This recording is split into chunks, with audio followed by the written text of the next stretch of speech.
قل أوحي إلي أنه استمع نفر من الجن فقالوا إنا سمعنا قرآنا عجبا।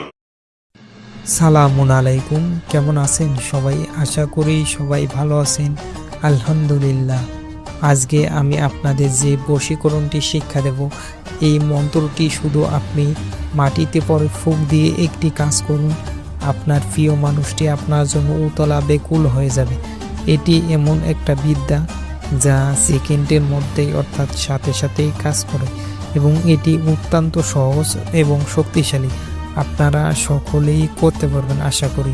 তার আগে একটা কথা বলে দিই, আমি এর আগে যে দুটো ভিডিও দিয়েছি পূর্বের, সেই দুটো ভিডিও আমার আগের পুরাতন ভিডিওই আপলোড করেছি, কারণ আমি ভিডিও বানানোর সময় পাই না, সেই কারণে পুরাতন ভিডিওই আপলোড করেছি। তার জন্য আমি আপনাদের কাছে ক্ষমা চেয়ে নিচ্ছি। আজকের ভিডিওটা অত্যন্ত শক্তিশালী একটা বিদ্যা আমি আপনাদের দিতে চলেছি।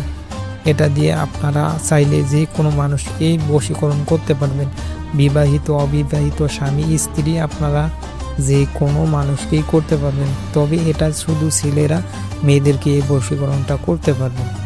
এটি অনেক শক্তিশালী, আপনারা করলেই বুঝতে পারবেন। আর কিছু লোক আছে আমার চ্যানেলে অলরেডি আলতু ফালতু কমেন্ট করা শুরু করে দিয়েছে। আমি একটা পোস্ট করছিলাম যে আমি কোনো হাদিস মানি না, সে কারণে আমাকে কাফের পর্যন্ত ফতোয়া দিতেছে। ভাই দেন, সমস্যা নেই, আপনারা তো ভাই জীবনে কোরআন পড়ে দেখেন নাই বা কোরআনের অর্থ বোঝেন নাই। আপনারা ধর্ম পালন করেন হইল আবু হানিফার ধর্ম, তিরমিজি, বুখারি, এগুলো এদের ধর্ম পালন করেন।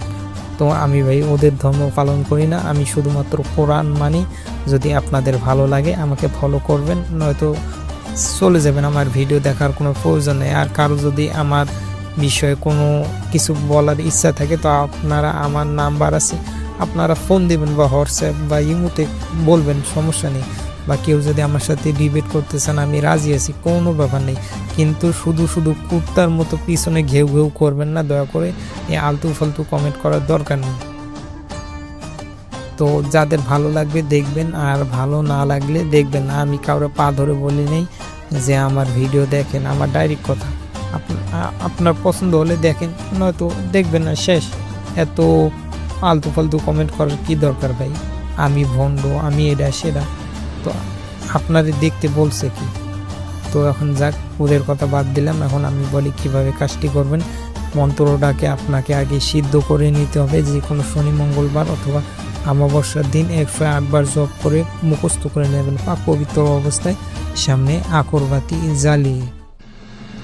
এরপর আপনি যখন কাজটি করবেন, কিভাবে কাজটি করবেন, আপনি মন্ত্রটি সিদ্ধ করার সময় আপনি অবশ্যই চোখ বন্ধ করে সিদ্ধ করে নেবেন। 108 বার মুখস্থ করার পর চোখ বন্ধ করে 108 বার জপ করে নেবেন। এরপর আপনি যে কোনো দিন যে কোনো সময় বশীকরণটা করতে পারবেন। কিভাবে করবেন, আপনি যাকে বশীকরণ করবেন সে যখন খালি পায়ে হেঁটে যাবে, তার বাঁ পা যেখানে করবে সেখান থেকে সামান্য কিছু ধুলো নেবেন হাতে।